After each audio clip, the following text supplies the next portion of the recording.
The rain had been falling for hours, soft at first, then steadily harder, until the gutters along the old brick townhouse overflowed and spilled onto the walkway like a quiet warning no one was willing to hear.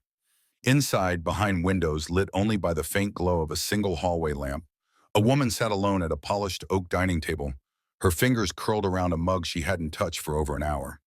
Her name was Margaret Hollis, known to her neighbors as Miss Hollis, a woman who had outlived her siblings, her husband, and the version of herself she once believed the world would remember. At 69, she still carried herself with the quiet dignity of someone who had worked her whole life for everything she owned. Yet the silence settling across the house that night felt heavy, almost predatory, as though someone else was listening to the ticking of the grandfather clock on the landing.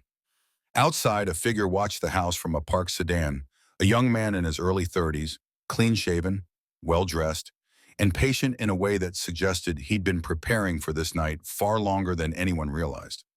His name was Daniel Reeves, her nephew, the only child of her late sister. He had grown up in that same house, had spent weekends there, birthdays, holidays, until life pulled him elsewhere, and ambition carved him into someone Margaret never fully understood. Yet to anyone who asked, she always said she trusted him. Even now, she still believed that, and perhaps that was why she didn't lock the side door as tightly as she once did, why she didn't question the sudden closeness he showed in the last few months, why that night, when he told her he had stopped by after work just to check on her, she felt something close to warmth. But warmth can disguise a shadow, and that shadow can grow in silence until it consumes everything it touches. As Margaret rose from the table and moved toward the living room, she didn't see the car door quietly open outside. She didn't hear the sound of shoes on wet pavement or the faint click of the gate latch closing. And when she paused at the mantel to straighten a framed photograph, Daniel at 14, smiling widely beside her, she had no idea she was holding the last piece of a life about to be rewritten, rearranged, and ultimately exposed for what it truly was. If her neighbors had been awake, they might have noticed the subtle shift in atmosphere, the kind that precedes a revelation no family is ready for. But no one noticed. Not then. Still, the truth doesn't wait forever.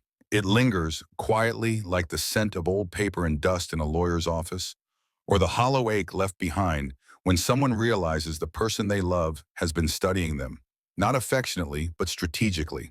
And as the night deepened, that truth began to move. Before we go any deeper into this unraveling tragedy, take a moment to ground yourself in the story. Let me know where you're listening from, and more importantly, tell me what you make of situations like this, when loyalty, family, and desperation collide behind closed doors. Your perspective shapes how these stories live on, long after the secrets have surfaced. If you value narratives that shed light on the hidden betrayals families pray will never be exposed, stay with us. Margaret's life had once been filled with a simplicity she treasured.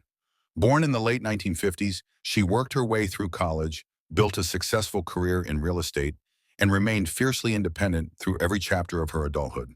She married once, briefly, to a man named Clarence, though their marriage ended without children and without bitterness.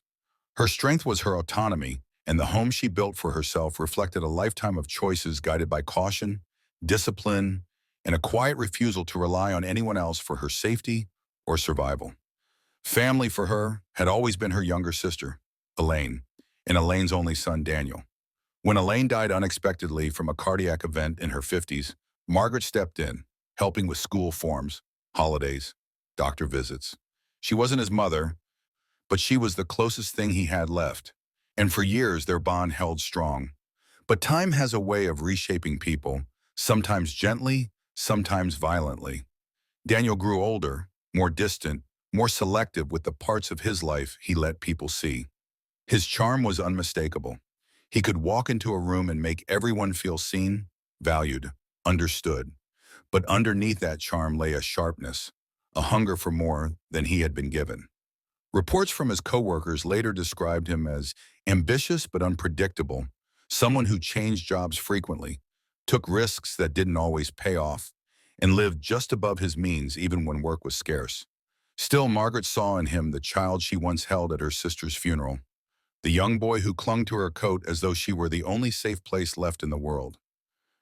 So when he reappeared months earlier, showing up on her porch with flowers, helping her with errands, insisting he just wanted to make sure she wasn't lonely.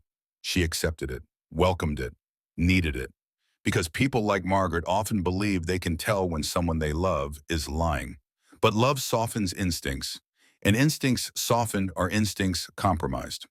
Over the summer, Daniel began mentioning small things, questions about her savings, her will, whether she had considered updating certain outdated details. He framed these conversations as concern, as protection, and for someone with no children and only one living relative, his attitude seemed responsible. Yet those who knew him recall something different. One former colleague alleged that Daniel had been struggling financially. Another acquaintance claimed he'd taken out loans he couldn't repay. And though none of these reports were fully confirmed, they painted a picture of a man who understood value, not in people, but in what people possessed. By early fall, Daniel had become a regular presence in her home again, carrying groceries, repairing small things around the house, driving her to medical appointments, listening attentively to her stories, even asking questions he had never cared about before. And Margaret, who'd grown more isolated in recent years, cherished the routine. That routine only deepened his influence. Neighbors recalled seeing Margaret sign envelopes he handed her, listening closely as he explained forms and documents she didn't fully understand. A postal worker later remembered him collecting her mail on her instructions, though she never said a word about it.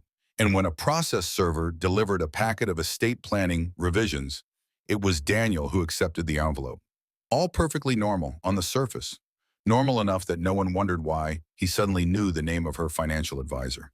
Normal enough that no one questioned why he accompanied her to a meeting with an estate attorney in Los Angeles, offering answers to questions directed at her. Normal enough that no one paid attention to the faint tension in her voice afterward when she hesitated before saying the meeting went fine. But subtle discomfort yet there rarely stands against years of trust. When the new will was finalized, the attorney's notes reflected that Margaret seemed calm and clear. She signed willingly.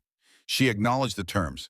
Everything, her home, savings, investments, life insurance policies, and a portfolio worth approximately 4.1 M, would go to her nephew, Daniel Reeves. She left no secondary beneficiaries, no contingencies, no charitable distributions, just one name, one signature, one future completely in his hands.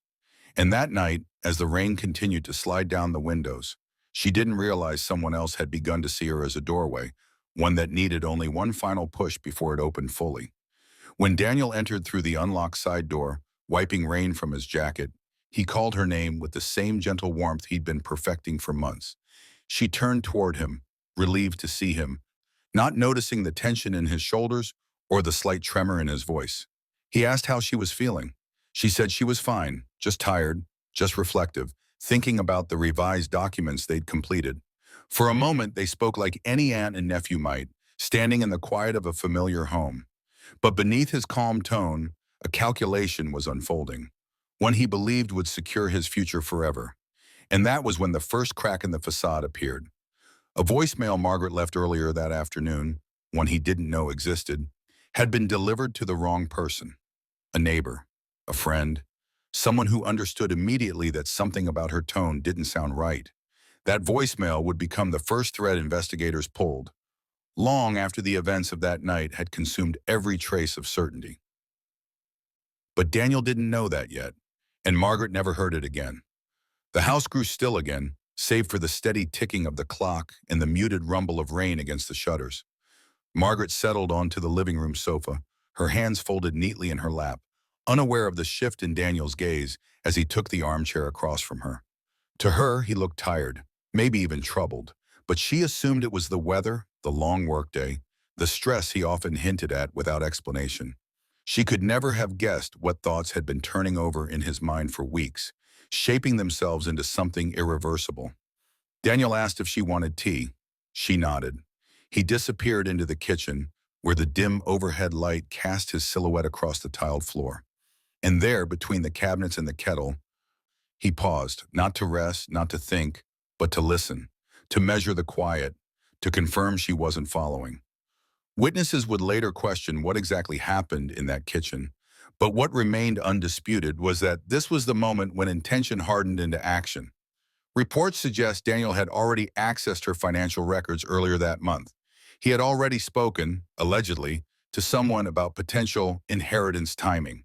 He had already transferred small amounts of money from her secondary accounts using documents she signed under the assumption they were home maintenance papers. And he had already been reading quietly through California's estate laws, including what would happen if a will's sole beneficiary passed away shortly after the original testator.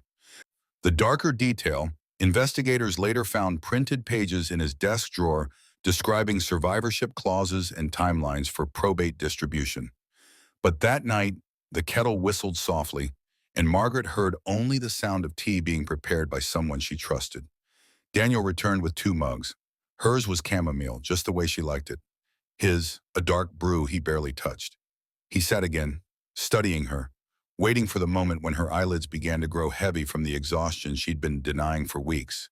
Not poison, there was no evidence of that, but weighed down by a long day, clouded emotions, and the sense that something important had ended and something uncertain was beginning. She mentioned the voicemail she'd left for her neighbor earlier, how she'd become confused when reviewing a portion of the estate paperwork, how she hoped she hadn't bothered anyone. Daniel stiffened almost imperceptibly, then relaxed again, masking the flicker of concern. He asked what she had said. She replied that she couldn't fully remember. It was the truth. Her mind had been restless all afternoon. He nodded slowly, eyes lowering to the mug he held, and for a moment, Margaret believed the conversation was over. It wasn't. In the hours that followed, neighbors reported hearing nothing unusual. No raised voices, no sounds of conflict, nothing to indicate the quiet shift from uneasy comfort to irreversible betrayal. But what investigators later pieced together was that Margaret's last known interaction that night ended sometime after 11 p.m. And Daniel's car, according to traffic cameras placed several blocks away, did not leave the neighborhood until nearly 3 in the morning. The gap between those 2 points would become the heart of the investigation. When her neighbor, Mrs. Albright, received Margaret's voicemail the next day, she listened closely. Margaret's tone had sounded unsettled, confused, even a little frightened.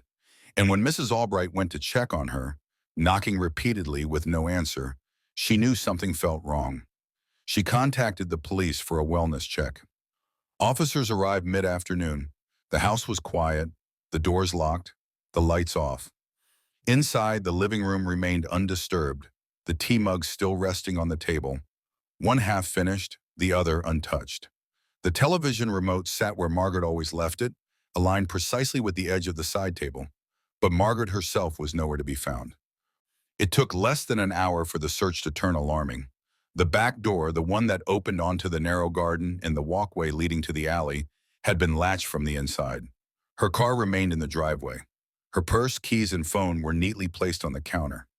Nothing suggested she had left voluntarily, and someone who knew her habits told police with absolute certainty that Margaret would never leave the house without her cardigan, especially in cold weather. Investigators began canvassing the neighborhood, but early leads were thin. A camera at the corner of Cypress Avenue caught Daniel's car, leaving the area, though the timestamp, 2:56 a.m., meant little at first.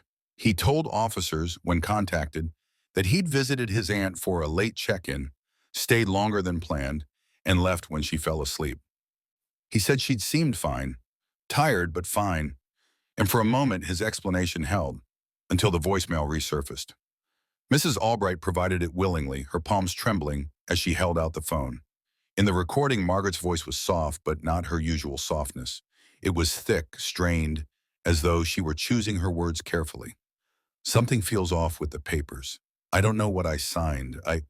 I'm not sure I understood it right. Call me if you're awake. There was a pause. Then, almost as an afterthought, and Daniel, he's been so attentive lately. Too attentive.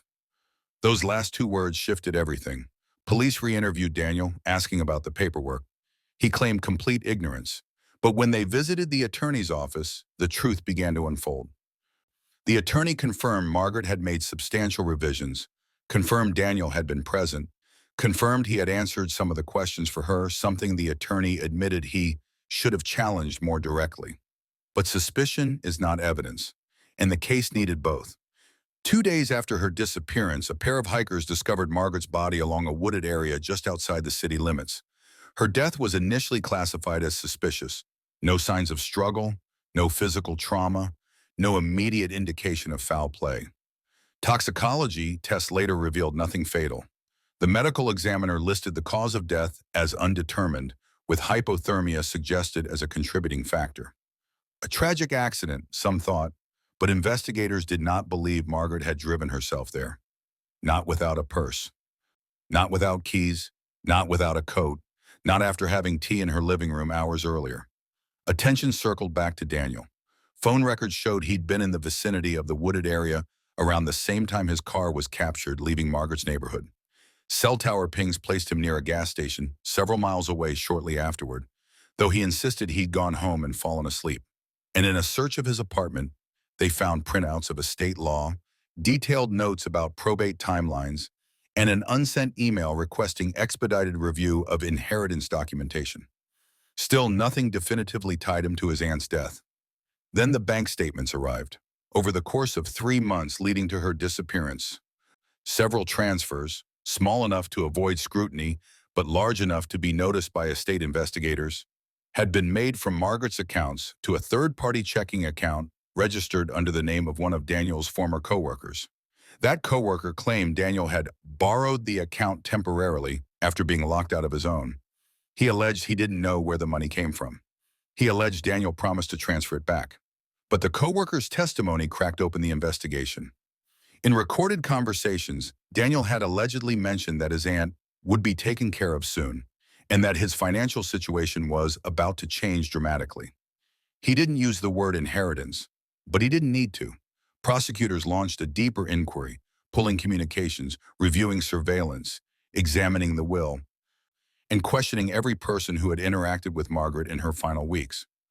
What they built was a timeline of subtle manipulation, emotional closeness, financial involvement, legal pressure, selective caregiving. The kind of influence experts later described as patterned coercion masked as familial duty. The prosecution argued that Daniel exploited his aunt's trust to gain control of her estate, that he isolated her from friends, guided her into amending her will, and created a situation where he alone benefited from her death. And while they could not conclusively prove he played a direct role in the circumstances surrounding her passing, they asserted he had orchestrated the events that led to it. Defense attorneys argued there was no physical evidence tying him to the wooded area, that Margaret, confused and distressed, may have wandered off after he left, that his financial behavior, while irresponsible, was not proof of intent, and that grief and shock were being misinterpreted as guilt. But the jury saw something else. They saw the voicemail. They saw the timing. They saw the months of calculated involvement. And they saw a man who had more to gain than anyone else in Margaret Hollis's life.